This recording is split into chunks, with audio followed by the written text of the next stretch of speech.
Hey everyone, welcome back to our channel. One step. On today's video, I'm going to show you how to delete a design in Canva. It's very quick and easy, so let's get started.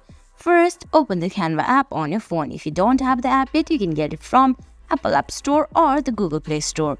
Once you do that, sign in, and on the bottom of your screen, you can see there's Home, Projects, plus sign, Templates and Pro. Tap on Projects. Once you do that, you have to scroll down and you can see your designs. Right above your design, you can see a three-dot menu. Tap on it and scroll down. You can see there's Move to Trash option.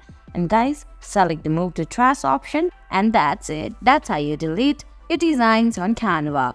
I hope you found this video helpful. If you did, please give it a thumbs up, leave a comment, subscribe to our channel, and hit that bell icon. See you in the next video. Thanks for watching.